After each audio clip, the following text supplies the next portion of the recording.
Plan de mejora, Ciencias Naturales para grado noveno.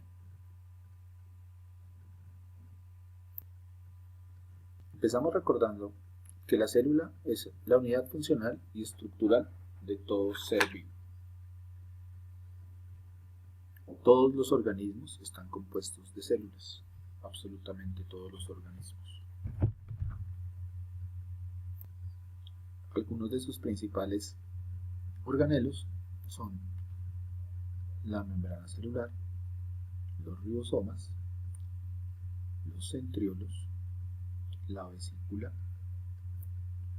el aparato de Golgi, las mitocondrias, los lisosomas, el citoplasma, el retículo endoplasmático y como principal componente tenemos el núcleo.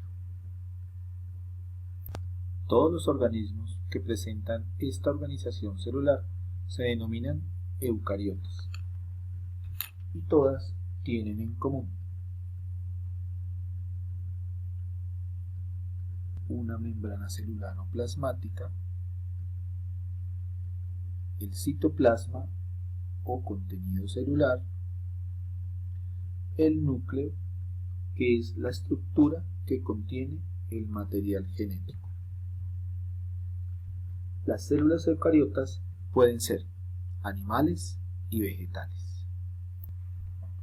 La que observamos en la imagen es una célula vegetal, presente en algas, cianobacterias y todo tipo de plantas herbáceas, arbóreas y arbustivas.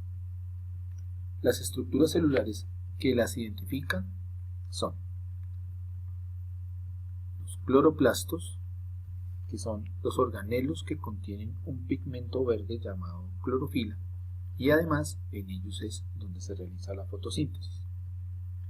También tenemos la pared celular, que es una cubierta rígida y gruesa ubicada por fuera de la membrana plasmática y que está formada por celulosa. Otro tipo de organismos mucho más sencillos y menos evolucionados están constituidos de un tipo de célula diferente llamada células procariotas. Los organismos que tienen este tipo de células son generalmente organismos unicelulares, como las bacterias, en cuyo citoplasma no se observan organelos membranosos, ni siquiera el núcleo. Por lo tanto, todo el material genético se encuentra disperso por todo el citoplasma.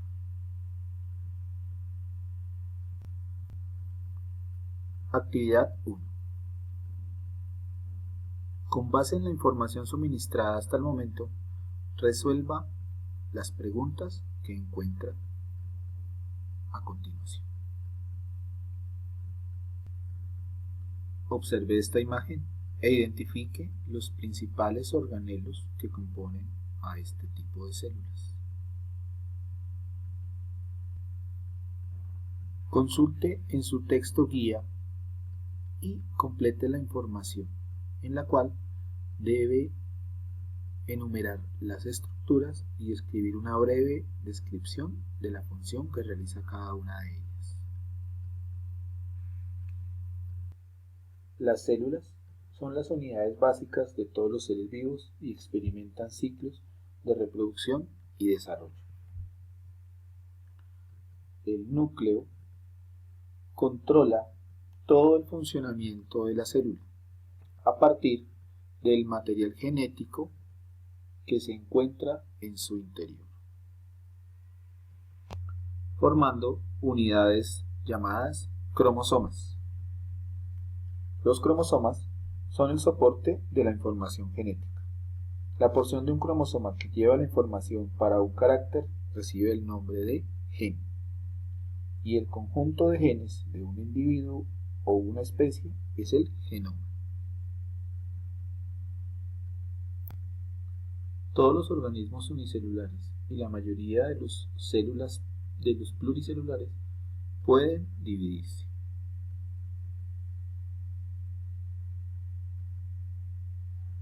En los unicelulares, la división de la célula tiene como objetivo la reproducción de un organismo. En los pluricelulares Sirve para que el organismo aumente de tamaño y para sustituir las células que mueren.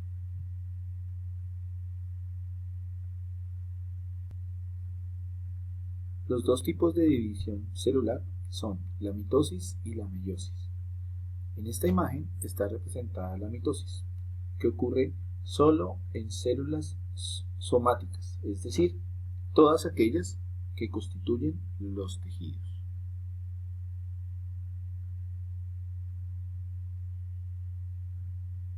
Para entender un poquito más sobre este tipo de división celular, remítase al libro a la página 48. El otro tipo de división celular se denomina meiosis y este ocurre únicamente en las células reproductivas, también conocidas como gametos. En este tipo de división se dan dos divisiones meióticas. En la primera división meiótica tenemos como resultado dos células hijas, que posteriormente en la segunda división meiótica nos van a traer como resultado 4 células hijas, con la mitad de la información genética de la célula progenitora o de la célula madre. El contenido cromosómico de cada una de estas células en la especie humana es de 23 cromosomas. Este hecho hace que estas células sean denominadas células haploides.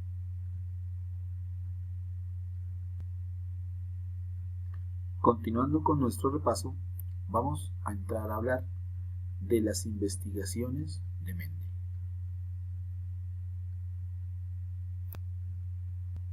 Gregor Mendel es considerado el padre de la genética, por ser él quien inició los primeros estudios acerca de las características genéticas en los guisantes de su huerto.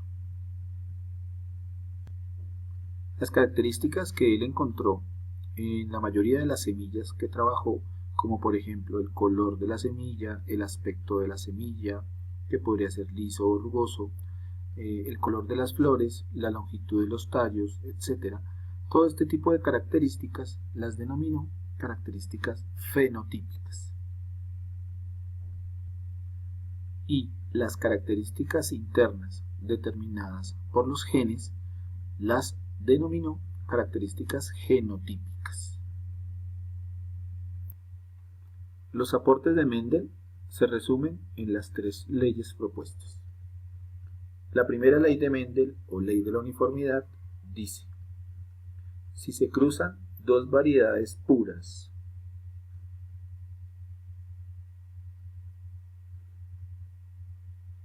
que se diferencian en un carácter,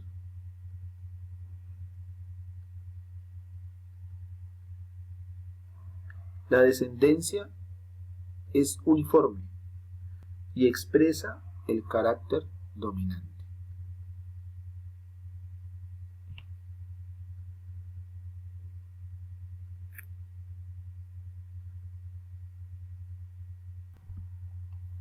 La segunda ley de Mendel, o ley de la segregación, establece que durante la formación de los gametos, cada alelo se separa de su par correspondiente para determinar la constitución genética del gameto filial.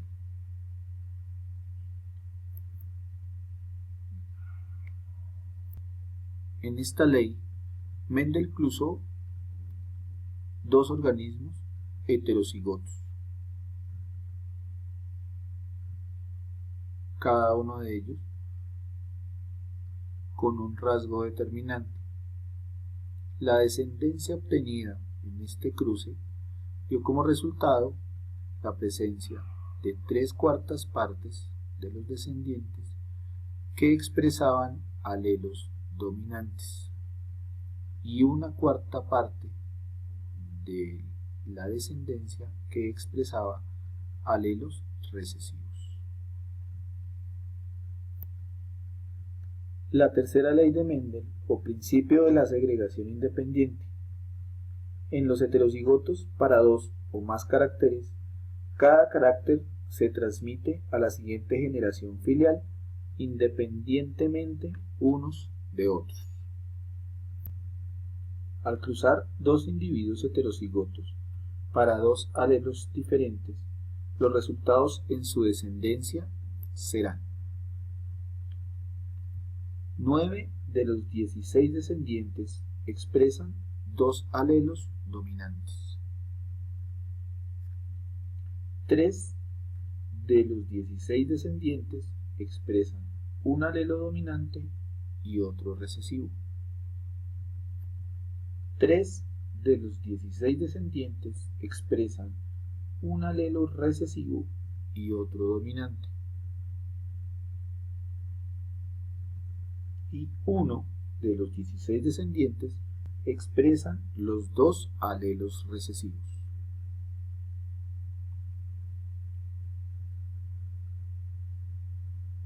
Esta ley se conoce también como la ley de las proporciones 9, 3, 3, 1.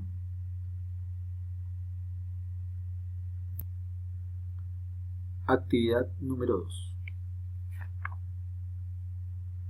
Los estudiantes que presentan plan de mejora deben imprimir desde la plataforma Key los talleres correspondientes a la página 64, 65, 66 y 67 que corresponden a la temática de la que hemos estado hablando durante todo este repaso. Estos talleres los deben entregar el día de la sustentación acordada con el profesor, impresos.